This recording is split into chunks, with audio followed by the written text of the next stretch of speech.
de Atos dos Apóstolos. Nós estamos no capítulo 11, irmãos. Olhando aí com vocês esses versos do capítulo 11. Nós já vimos aqui uma parte dessa passagem. Já fizemos aqui a exposição e estudo, né, dos versículos iniciais. Hoje, o nosso objetivo aqui é nós olharmos a partir do verso 4, ok? Então, veja aí na sua Bíblia, Atos 11, a partir do verso 4. No finalzinho a partir do verso 4 a gente já prepara aqui para a nossa leitura. E nós vamos seguir aqui, na verdade, seria até o verso 17 hoje, mas é bem provável que a gente não consiga olhar todo o texto. Então, nós leremos aqui a primeira parte, seguiremos aí até o versículo 14, que diz assim. Acharam? Podemos ler aqui? Atos 11, a partir do verso 4, nos diz: Então Pedro passou a fazer-lhes uma exposição por ordem, dizendo: Eu estava na cidade de Jope orando e, num êxtase, tive uma visão em que observei descer um objeto como se fosse um grande lençol baixado do céu pelas 4 pontas e vindo até perto de mim. E olhando atentamente para dentro daquilo, vi quadrúpedes da terra, feras, répteis e aves do céu. Ouvi também uma voz que me dizia: Levante-se, Pedro, mate e coma. Ao que respondi: De modo nenhum, Senhor, porque em minha boca nunca entrou nada que fosse impuro ou imundo. Pela segunda vez a voz do céu falou: Não consideres impuro aquilo que Deus purificou. Isso se repetiu 3 vezes. E de novo tudo foi recolhido para o céu.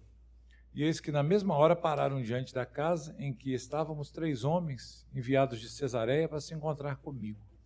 Então o Espírito me disse que eu fosse com eles sem hesitar. Foram comigo também estes 6 irmãos, e entramos na casa daquele homem. E ele nos contou como tinha visto na casa dele um anjo em pé que lhe disse: Envia alguém a Jope, mande chamar Simão, que também é chamado de Pedro, o qual lhe dirá palavras mediante as quais você e toda a sua casa serão salvos. Vamos seguir aqui a leitura, irmãos? Um trechinho tão pequeno, só para nós fecharmos o nosso pensamento aqui. Quando comecei a falar, o Espírito Santo caiu sobre eles, como também sobre nós no princípio. Então me lembrei da palavra do Senhor, quando disse: João, na verdade, batizou com água, mas vocês serão batizados com o Espírito Santo. Até que o verso, então, 16, que isso vai compreender o nosso estudo aqui hoje. Gente, nós vimos aqui como é que foi a recepção de Pedro ali em Jerusalém, quando ele volta de Cesareia. Os irmãos devem se lembrar aqui dos últimos estudos que nós tivemos, e como que Pedro foi recepcionado, né? Aquela dificuldade que eles passaram ali com os judeus mais severos, com relação às práticas judaicas. E hoje o nosso objetivo aqui é nós olharmos para a defesa que Pedro fez. Dos versos 4 aqui até o verso 17, basicamente, Pedro está fazendo uma defesa. O último verso aqui, 17 aqui dessa sequência, provavelmente nós veremos isso na próxima semana, junto com o verso 18. E eu falei para os irmãos aqui algo na semana última aqui que eu ministrei para vocês, que é algo curioso aqui, porque nós encontramos, mais uma vez, Lucas escrevendo a história. Mais uma vez, Lucas ele vai recontar aqui para os seus leitores, e mais especificamente aqui para Teófilo, o que havia acontecido. Pedro vai se defender, e ele faz uma defesa muito, muito hábil, né? Ele consegue trabalhar a sua defesa bem organizada, e isso com a ajuda, é claro, da ação do Espírito nos ouvintes ali, que a princípio estavam reticentes com a posição de Pedro, ajuda eles se dobrarem, baixarem a guarda e louvarem a Deus percebemos que é assim que acontece. Mas isso não descarta a forma como que Lucas descreve, né, essa defesa de Pedro. E eu falei com os irmãos aqui, por que Lucas ele conta de novo a história? Por que, mais uma vez, Lucas ele vai escrever tudo aquilo que ele acabou de escrever uma página atrás? Nós sabemos aqui que os recursos para se escrever uma história, um livro, eram escassos e eram caros, né? Hoje em dia, você consegue folha e caneta fácil. Você consegue escrever quantas páginas você quiser, basicamente, tendo assunto, né? Tendo habilidade.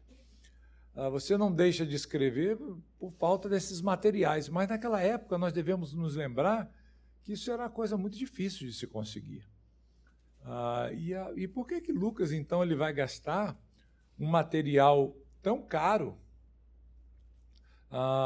assim, um custo tão elevado para escrever algo que ele havia acabado de mencionar ali atrás? E aí eu falei para os irmãos que essa repetição ela aparece aqui com um propósito. Todas as vezes que você encontrar esse tipo de situação num texto bíblico, você deve considerar isso. Era uma forma de você reforçar uma ideia, chamar a atenção de alguém para algo. Nós estamos vendo no Evangelho de João as repetições que Jesus faz dos améns, né? Em verdade vos digo. Isso é uma ferramenta que era usada para chamar a atenção dos ouvintes, ok? E aqui, quando a gente vê uma repetição acontecendo já de imediato, isso deve nos apontar para uma realidade. O que está sendo dito aqui está sendo dito e repetido por algum motivo. E o motivo isso é muito importante. É extremamente importante essa declaração aqui que está sendo feita. Se fosse qualquer um de nós aqui do nosso tempo, nós não nos preocuparíamos em fazer algo assim. Mas se nós olharmos para o texto aí, eu peço que você volte para o texto, seria mais fácil, queridos, quando nós olhamos aqui o texto, nós começamos no verso 4, seria mais fácil Pedro, ou melhor, Lucas, né, mudar aqui esse texto. Ele poderia dizer assim, então Pedro passou a fazer-lhes uma exposição por ordem. E acabou, né? E aí nós poderíamos recomeçar essa história em que versículo? Nós poderíamos recomeçar essa história no versículo 18. Não é? Veja aí o versículo 18. Quando os demais ouviram isso, acalmaram-se e glorificaram a Deus. Não é? Por quê? Porque Pedro já havia acabado de relatar essa história. Lucas conta, né, o que aconteceu com Pedro, então para que contar de novo? Na nossa mente, nós pensaríamos assim, olha, eu vou apresentar aqui uma história repetida, porque algumas linhas atrás ela já foi contada. Mas a ideia aqui, irmãos, é a gente, de fato, perceber a importância do que está sendo dito aqui. E essa passagem aqui, esse texto aqui, é muito importante para o desenvolvimento da igreja, para o progresso da igreja. Se os irmãos olharem assim, nós vamos chegar lá, né? O que vem depois desse texto mostra o avanço da igreja, a igreja indo para os gentios, a igreja crescendo, se espalhando. A igreja saindo de Jerusalém e se espalhando, a princípio, lá para Antioquia, e de lá vai espalhar pelo mundo. Vão acontecer as viagens missionárias, né? Então, assim, isso é muito importante, por isso que está bem demarcado, bem apontado aqui no texto bíblico. E aí, queridos, o que a gente vê aqui é essa importância, então, da entrada dos gentios no meio da igreja. Podemos dizer que esse testemunho que Pedro dá aqui, em Jerusalém, ele abre as portas para a evangelização de gentios. algo que já havia sido anunciado pelo Senhor, mas que a igreja, de alguma forma, ainda estava presa, né, nos seus conceitos lá, dizendo, não, vamos, o evangelho é só para a gente, Jesus é só nosso, né? Então, o que Pedro faz aqui, vamos ao nosso estudo aqui, a divisão do nosso estudo. Pedro ele vai se defender e ele vai organizar aqui a sua defesa. Eu coloquei assim porque, basicamente, é isso mesmo que ele está fazendo, né? Ele está se defendendo dos seus atos ali em Cesareia. E ele organiza, então, essa sua resposta aqui de defesa de forma bem lógica e bem paciente. A gente percebe que Pedro aqui está paciente em contar a história e mostrar, com todo cuidado, apresentar isso para os irmãos. E ele vai se basear aqui em 3 pilares, irmãos. Eu separei aqui 3 pilares que vão nos apontar esse embasamento de Pedro na sua defesa. O primeiro está aí nos versículos de 5 a 12, se os irmãos quiserem anotar aí, que fala da visão em Jope. Então, esse é o primeiro pilar. Pedro constrói a sua defesa sob 3 pilares aí. Ele vai sustentar a sua defesa nesses pilares. O primeiro, então, é a visão que ele teve em Jope, tá? Dos versos 5 a 12, ok? Depois, o segundo pilar que Pedro usa para sustentar a sua defesa aqui é o relato de Cornélio. Aquilo que Cornélio fala, aquilo que Cornélio anunciou para ele. E a gente vê esse pilar sendo consubstanciado nos versículos 13 e 14, ok? Versos 13 e 14. E, por último, a última parte aí, o último pilar, o terceiro pilar que Pedro usa como sustento para a sua defesa, está no versículo 15, onde ele vai apontar a ação do Espírito Santo, que é o Espírito Santo confirmando a inclusão dos gentios. Então, essa é a divisão, né? A conclusão aqui nós deixamos para ver isso na próxima oportunidade, porque certamente nosso tempo aqui não vai ser suficiente para nós olharmos tudo isso. Então, anotaram aí, gente? Pegaram aí o estudo?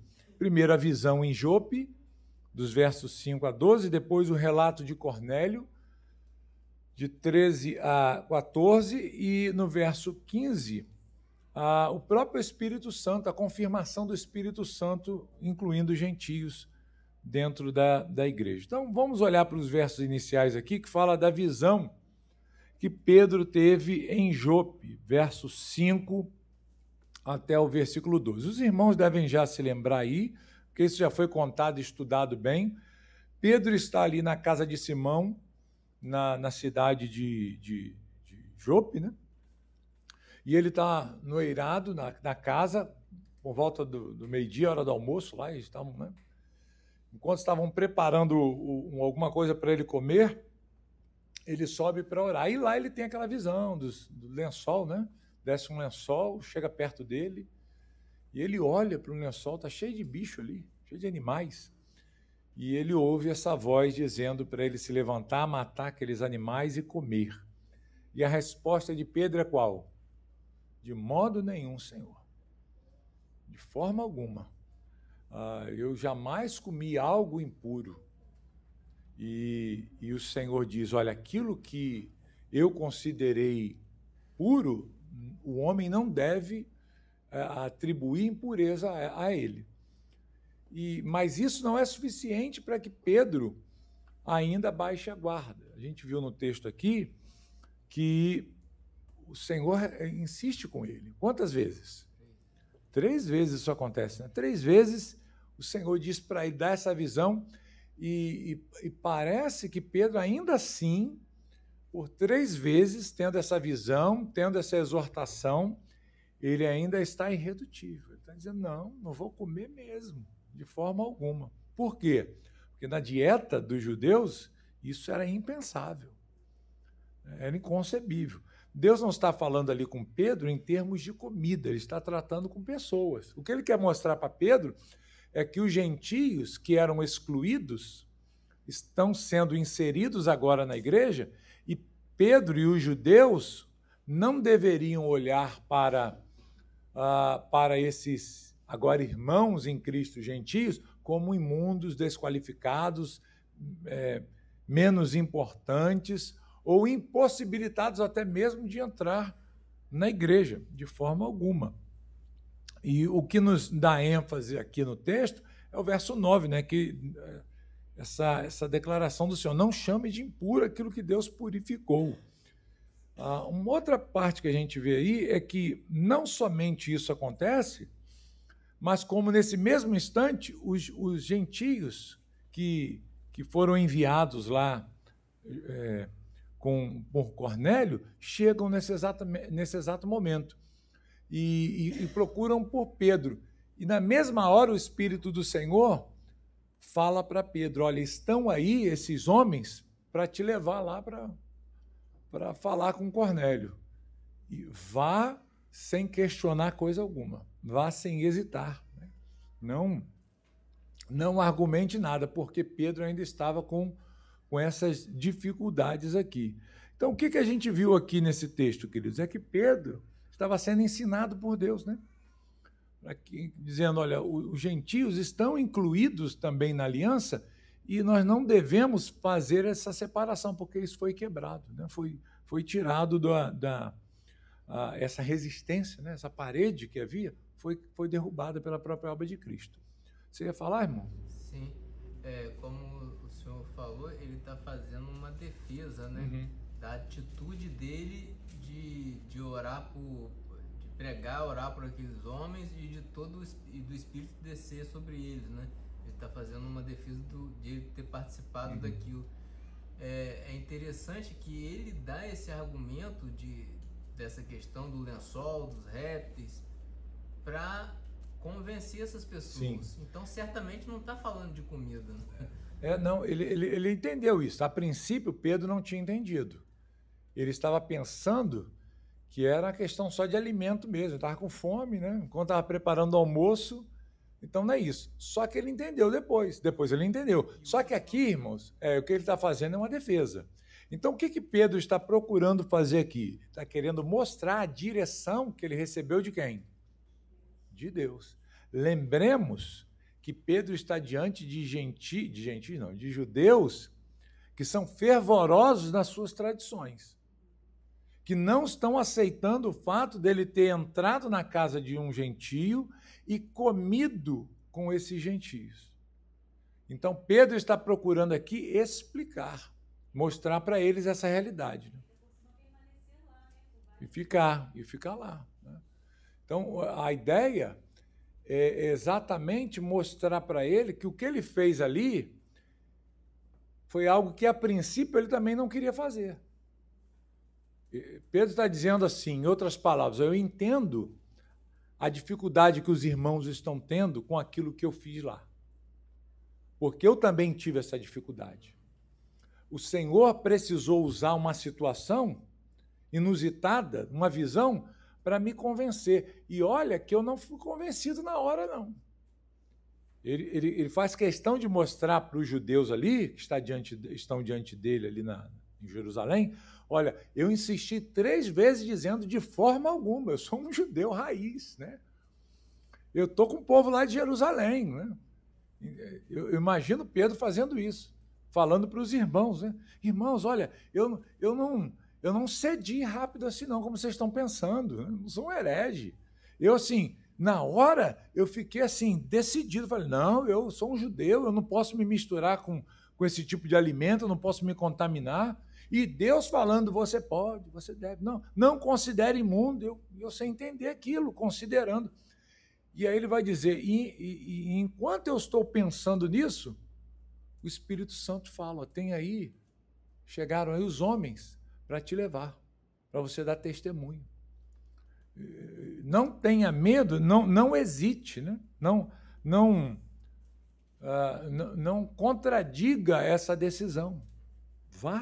Vá com eles sem hesitar, sem questionar. A expressão é a mesma expressão que aparece no questionamento dos judeus lá, né? Da circuncisão, quando Pedro chegou. não que vá sem questionar. Então, o que Pedro está fazendo aqui? Ele está entendendo o ponto de vista dos irmãos ali de Jerusalém nessa cobrança, e ele está dizendo, olha, eu não sou um judeu sem convicções, ou as minhas convicções não eram frouxas demais para eu me misturar e ter feito o que eu fiz lá em Cesareia.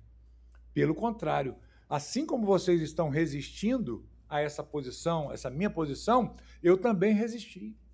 Eu estive lutando contra isso o tempo inteiro com Deus, porque o Senhor falou comigo para eu matar e comer 3 vezes, eu falei que não.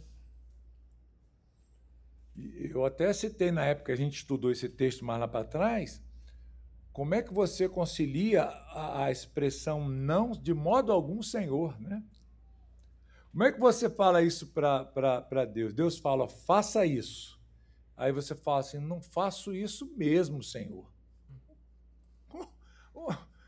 Alguma coisa está errada. Se é Senhor da sua vida, você tem que dizer agora, imediatamente. Mas Pedro diz, não, isso eu não faço não, Senhor. Quem é Senhor aí, né? Então Deus foi tratando com Pedro, e Pedro mostrou isso. Pedro está querendo mostrar isso para a igreja. É uma defesa que ele está construindo, né? Eu não sou relaxado na minha fé. E depois de tudo isso, o Espírito Santo ainda falou comigo, vá sem hesitar, vá sem questionar, porque certamente um judeu jamais iria. E se fosse por algum motivo, iria o tempo inteiro questionando. Aborrecido. Não posso, não tem como. Iria contra a vontade mesmo. Mas Deus fala para ele, vá sem hesitar. Vá tranquilo. Vá em submissão, em obediência, como um servo que você deve ser. Então, essa defesa de Pedro, o primeiro pilar está aqui. Ele não foi para lá e fez o que fez à toa. Ele foi porque primeiro ele teve uma ordem de Deus, uma direção de Deus bem forte, bem substancial, quando ele estava ainda lá em Jope. Ok? Então, o primeiro ponto da defesa dele, está aprovado ou não está? Eu acho que convence. Eu acho que convence. Porque ele está fazendo aqui, não é mostrando para os judeus que ele não foi por sua livre vontade, a princípio. Ele foi convencido pelo Senhor. Deus me convenceu, senão eu nunca iria. De forma alguma. Não iria mesmo. Então tá aí, gente. Essa é a primeira parte da defesa de Pedro. E eu acredito que isso foi, de alguma forma, desmontando essa resistência dos irmãos ali da igreja, né, com relação a ele. Vamos ver o segundo pilar? Qual é o segundo pilar aí? Versos 13 e 14 é o relato de Cornélio, né? Diante desse relato, não dá para você omitir-se, né, a fazer algo. Então, olha só, ele foi lá, finalzinho do verso 12, diz assim, foram comigo também esses 6 irmãos, isso nos mostra que aqueles irmãos lá de Jope foram para Cesareia e depois seguiram com Pedro até a Judéia, Jerusalém, né? Então, estavam com Pedro na hora da defesa dele. Então, está aqui esses irmãos aqui para testemunhar. E a presença desses 6 irmãos mais Pedro, formando 7 testemunhas, era muito importante, porque dentro da cultura daquela época, tanto romana quanto egípcia, um tribunal ele estava muito ligado ao testemunho de 7 pessoas para ter validade. Então, parece que o que Lucas está querendo mostrar aqui, e de forma providencial, isso é trazido pelo próprio Espírito Santo, como uma forma de testemunhar, dar provas disso e ser algo de fato válido. Então, Pedro fala, esses 6 irmãos que estão comigo aqui, eles estavam lá também, eles foram comigo. E nós chegamos lá em Cesareia, né? Aí diz assim, nós entramos na casa daquele homem. Aquele homem é quem? É Cornélio, né? E ele nos contou, e é aí que vem, né? Aí vem um relato de Cornélio. E ele nos contou como tinha visto na casa dele um anjo em pé. Ele disse: envie alguém a Jope e mande chamar Simão, que também é chamado de Pedro, o qual lhe dirá palavras mediante as quais você e toda a sua casa serão salvos. É importante a gente esclarecer aqui, meus irmãos, que Pedro ele já sabia, né, basicamente, o que havia acontecido ali, né, porque os enviados de Cornélio contaram para Pedro que o anjo apareceu e contou a história toda, e Pedro foi com, vamos lá, meu Deus, né? Tem que ir lá mesmo. Agora eu entendi esse lençol descendo, agora eu entendi porque que Deus mandou eu ir, o Espírito Santo mandou eu ir sem hesitar, agora está tudo claro, né? Parece até aquele meme, né? Agora eu entendi, né? Agora eu compreendo, né? Não tem um memezinho desse? Eu acho que Pedro ficou assim, né? Apareceu lá o robozinho na hora. E ele pensou nisso. Mas, assim, o que ele vai narrar aqui, queridos, como defesa dele, e dos seus também que estavam ali, né? Porque aqueles outros 6 também entraram e comeram, né? Ficaram lá, tinha que se explicar. Mas ele vai dizer, olha, eu fiz isso porque o que este homem me falou exigia uma ação. Ele disse que viu um anjo do Senhor apareceu para ele, disse que ouviu a oração, contou a história, né? Ouviu a oração dele e mandou me chamar em Jope. Deu lá o endereço certinho, apontou o que tinha que fazer e me mandou vir até aqui. E aqui, queridos, no versículo 14 tem algo que chama atenção para a gente, que diz que o que Pedro deveria fazer ali era pregar para ele, né? E mediante a pregação, mediante aquelas palavras, todos ali seriam salvos. Então, isso aqui é legal a gente considerar. Nós já vimos isso na oportunidade passada também, né? A ordem do anjo foi, vai lá e manda trazer Pedro, porque o que ele vai pregar para você vai servir como um meio de você ser salvo. Você vai ter fé para ser salvo. E aí nós olhamos aqui para essa situação e entendemos que, primeiro, para que alguém possa ser salvo, ele precisa ouvir a pregação. O Espírito Santo opera no meio da pregação da palavra de Deus para operar a regeneração no coração daquele homem ou daquela pessoa, né? E isso é que Pedro está mostrando de forma clara. Outra questão é que o texto vai nos dizer lá atrás que Cornélio era um homem piedoso, um homem que fazia orações, uma vida piedosa, mas ele era salvo?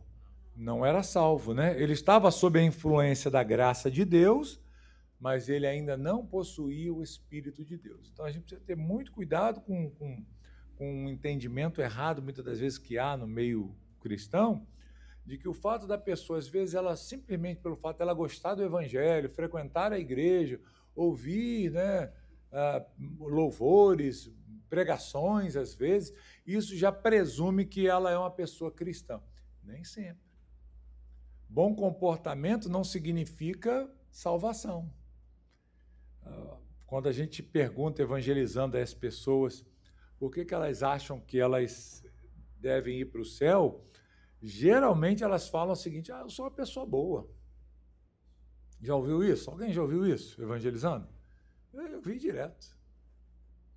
A gente pergunta, se você morrer hoje, o que você acha que, se chegar diante de Deus, para prestar conta da sua vida, e ele perguntar para você, por que eu devo te deixar entrar aqui, na minha casa?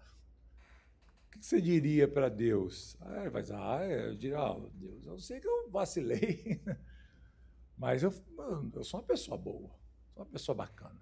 Tem muita gente ruim nesse mundo, mas eu sou uma pessoa boa. As pessoas acham que a salvação se dá por fazer o bem. Basta eu ser uma pessoa boazinha que eu vou ganhar a salvação. Não é assim que a gente fala para as crianças? Se comporte que você vai ganhar um presente, não é? Faça a coisa direitinho, Não faça bagunça que você ganha um prêmio, né? Vai ganhar um presente de aniversário, de Natal. Papai Noel, né? Papai Noel vai dar presente, se não obedecer, não vai ganhar. E isso entra na cabeça da pessoa, né? E ela vai achando que, olha, a salvação, ela vem por as coisas boas que eu faço. E não é.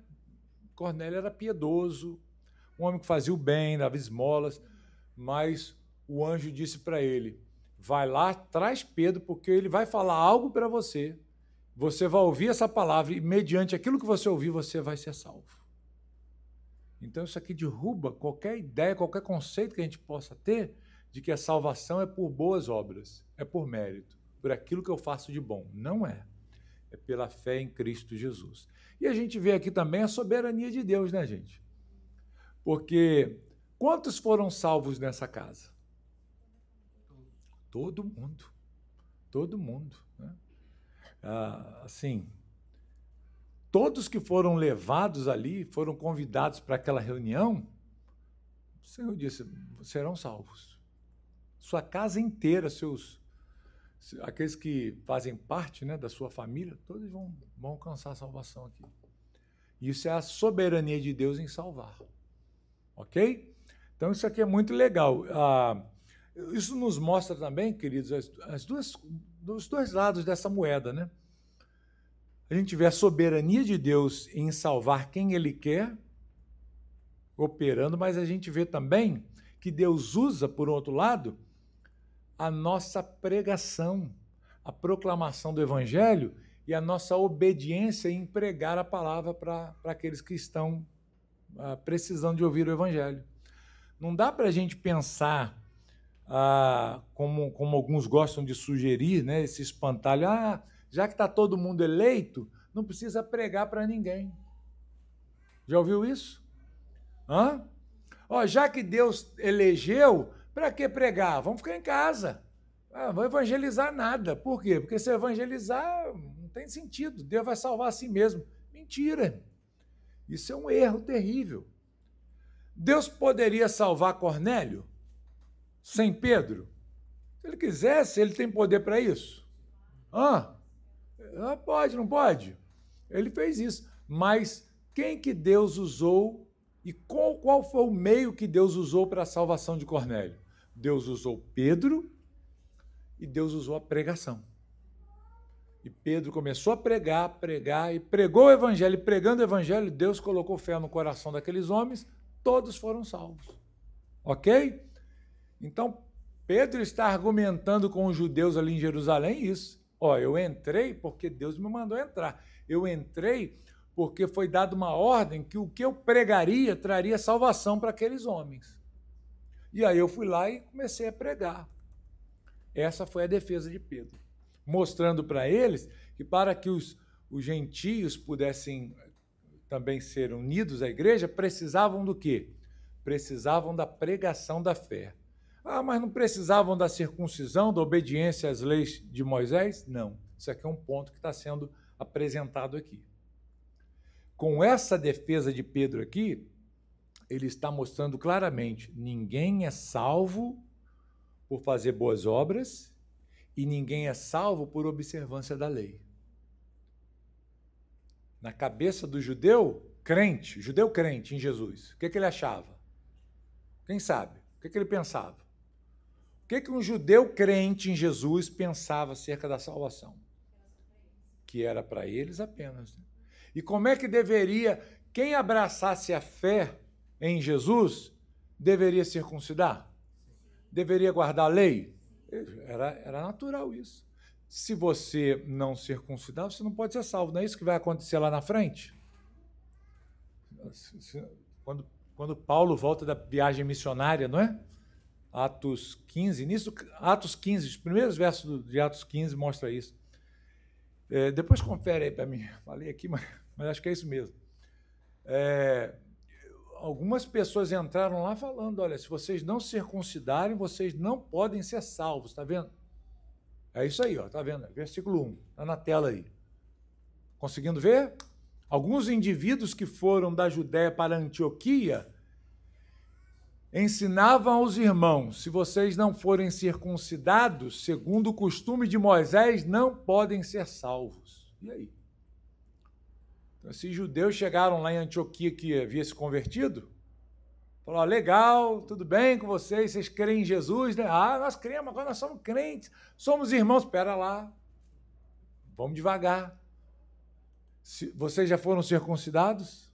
Vocês guardam a lei de Moisés? Não precisamos guardar a lei. Não, opa, não é bem assim não. Se vocês não guardarem a lei de Moisés, se vocês não forem circuncidados, vocês não podem ser salvos.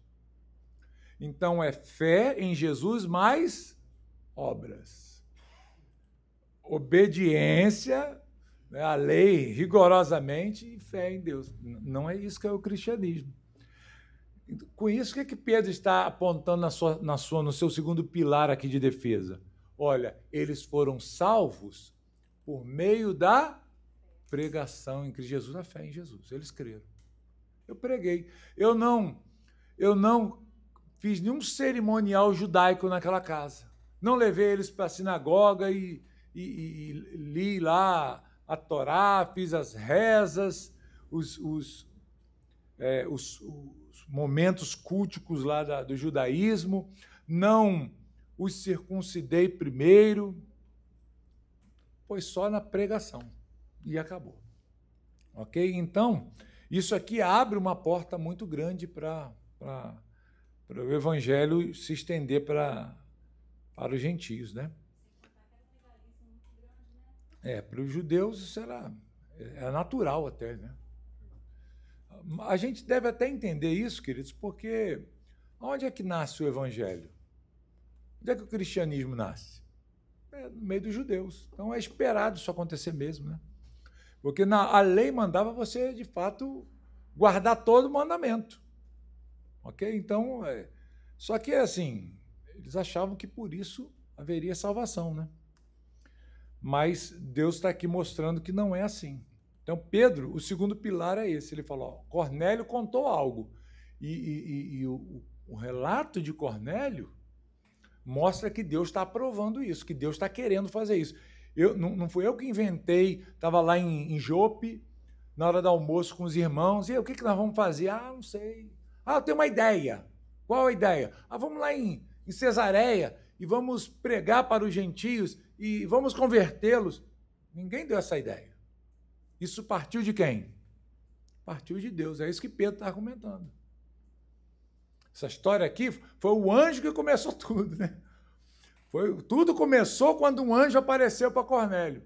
Eu estava lá em Jope, não tem nada a ver com isso. Então, quem é o agente nisso aqui? O próprio Deus. O próprio Deus está trabalhando, está operando. Ele está forçando a igreja a entender isso. Ok? E o último ponto aqui, para a gente encerrar, o último ponto aqui é o Espírito Santo confirmando a inclusão dos gentios. Como é que o Espírito Santo confirma isso? Esse é o terceiro pilar que Pedro usa para sustentar, né, a sua defesa. Como é que a gente sabe que os gentios foram incluídos dentro da aliança e o Espírito Santo dando testemunho disso? Pedro fala que aconteceu a mesma coisa que havia acontecido com eles, né? Vamos ler então aí o verso 15? Quando comecei a falar, o Espírito Santo caiu sobre eles, como também sobre nós no princípio. O que Pedro tem em mente aqui ao princípio? O que estava na cabeça de Pedro aqui? Pentecostes. Pentecostes judaico, né? Dia de Pentecostes. Ele tem isso na cabeça. Pedro se lembrou na hora. Ok? Então ele diz: olha, eu comecei a pregar e a gente viu lá atrás que ele não havia nem terminado, parece, o sermão dele. Queria falar mais um pouquinho. Mas quando ele falou já o necessário para expor o evangelho, aí o sermão foi interrompido por quem? O Espírito Santo. O que Pedro vê acontecendo ali, visivelmente, né? Isso aqui não é algo subjetivo, é algo visível, concreto ali. O que ele vê ali foi o mesmo cenário que ele viu lá no cenáculo em Jerusalém. O Espírito Santo desce sobre eles, vem aquele mover do Senhor, eles começam a falar em línguas, fica Pedro e os 6 lá assim, boca aberta. O que está acontecendo? Eles são gentios, eu imagino um olhando para o outro, né? Dando risada, falando, meu Deus, olha só, que coisa fantástica, que coisa maravilhosa. Admirados, né? Ficaram assim. Eles ficaram admirados. Meu Deus, nós pensávamos que essa promessa era só nossa, mas parece que não. Sobre eles também veio o Espírito Santo como veio sobre nós. Então, queridos, o que está sendo aqui apresentado por Pedro? Pedro está mostrando, olha, eu tive a visão, vamos cronologicamente, né? O anjo falou para Cornélio, Cornélio mandou me chamar lá em Jope. Nesse momento, o Espírito de Deus, o próprio Deus, falou comigo numa visão, depois me mandou ir com estes homens, eu entrei aqui, ouvi o relato de Cornélio, e para completar tudo isso, o Espírito Santo vem e encerra, né? Coloca lá a cereja no bolo, completa tudo. E o Espírito é derramado.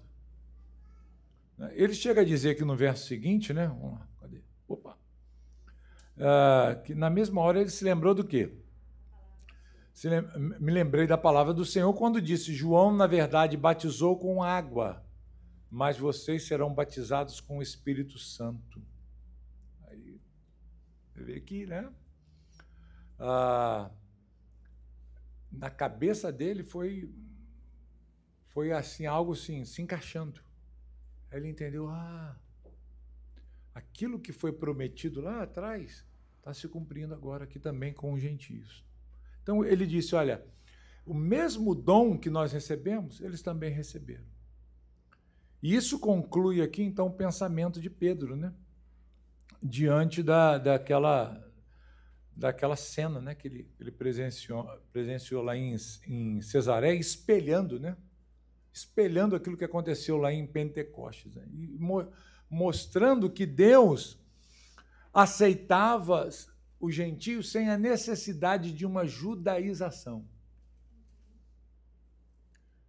Eles foram tomados lá pelo Espírito Santo. O que vocês acham? Foi uma boa defesa que Pedro fez? Ou faltou alguma coisinha aqui, né? Será que Pedro... Eu acho que Pedro foi muito sábio aqui, né? Soube colocar muito bem aqui seus argumentos, né? No 17 ele finaliza. Ele fecha, né? Vocês querem fechar aqui a conclusão dele? É isso, né? Deixa eu olhar isso aqui na semana que vem, mas só para a gente encerrar, então, esse ponto aí que o Otávio citou. Pois se Deus deu a eles o mesmo dom que tinha dado a nós, quando cremos no Senhor Jesus, quem era eu para que pudesse resistir a Deus? Nós estamos equalizados. Não existe, eu sou judeu, sou melhor que gentio. Não, mesmo dom. O Senhor deu tanto a um quanto a outro, para que ninguém pudesse dizer, eu sou crente em Jesus, mas eu sou judeu, então eu sou mais especial do que você. Nada disso. Aí Pedro joga para eles, olha, se Deus deu a eles o mesmo dom que deu a nós quando a gente creu, e aqui é importante usar essa expressão, né? Quando creu aqui, a que se remete aqui? Isso aqui é remetido ao momento da conversão. Quando é que o Espírito Santo é dado à pessoa? Quando os olhos são abertos, né, para Cristo. Quando ele se converte. Não é assim? O Espírito Santo é dado depois? A pessoa creu, aí ficou na igreja, batizou, aí vai orando, vai jejuando, vai pagando preço, vai buscando mais, fazendo jejum, vigília, campanha, vai se consagrando, aí vai buscando o Espírito Santo, aí daqui a pouco vem o Espírito Santo, é batizado com o Espírito Santo. Eu falei, língua, é assim? Qual é o padrão que a palavra de Deus mostra? Aconteceu o mesmo quando nós cremos. O que aconteceu com eles? E em nenhum lugar, queridos, na Bíblia, você vai ver algo diferente disso. Diferente disso. Então, isso é muito importante nós notarmos. E aí ele fecha a defesa dizendo assim, olha, se Deus fez isso, quem sou eu para resistir a Deus? Se vocês querem continuar resistindo, aí é problema de vocês. Aí é com vocês. Se Deus deu a eles, quem sou eu? Quem era eu para resistir a Deus? Em outras palavras, Pedro está dizendo, se opor a isso é se opor a Deus. Vocês querem se opor aos gentios, à entrada dos gentios na igreja? Vocês querem se opor, continuar se opondo a essa realidade? Se vocês fizerem isso, vocês estão se opondo a Deus. E aí, o que vocês querem? A gente vai ver que eles ficaram felizes. Não, é melhor não. Ok? Então, eu acho que ele fez uma boa defesa, porque o resultado foi bom, né? O resultado foi bom. Eu acredito que o fato dele ter sido tão usado por Deus para levar a palavra aos gentios marcou tanto o ministério dele que lá na frente ele faz uma defesa falando que Deus escolheu para levar a palavra aos gentios. Né? Em Atos 15, né? Em Atos 15. E ele defende de forma assim, categórica mesmo, que Deus não faz acepção de pessoas. Escolheu tanto um quanto o outro.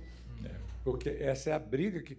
Gente, isso é tão importante, o que aconteceu aqui, porque a gente vai ver ainda nas outras páginas aqui de Atos que o problema que vai surgir na igreja gira em torno desse tema aqui que a gente está tratando agora. Gira em torno disso aqui. Então a gente vai ver isso mais para frente, né? Mais para frente a gente vai ver como isso se desenvolveu. Quer falar? Só uma observação rápida de como pro judeu foi difícil a aceitação em todo o sentido. Primeiro ele teve que aceitar que Jesus era o Messias, não era quem eles esperavam. Depois teve essa questão de que eles não eram o único povo salvo. Depois Paulo vem explicando que não é a observação da lei que o salva. Então, para um judeu ortodoxo, deveria ser muito difícil aceitar a fé. Né? É uma coisa muito complicada. Muita resistência, né? Tanto é que a primeira perseguição que a igreja sofre é por parte dos judeus. Eles não aceitavam de jeito nenhum. Né? Então, houve resistência mesmo. Entenderam aí, gente? Semana que vem a gente fala mais aí, encerra esse ponto. Vamos ver a reação da igreja, né? Como é que a igreja agiu e os desdobramentos depois dessa decisão. Ok? Vamos orar então?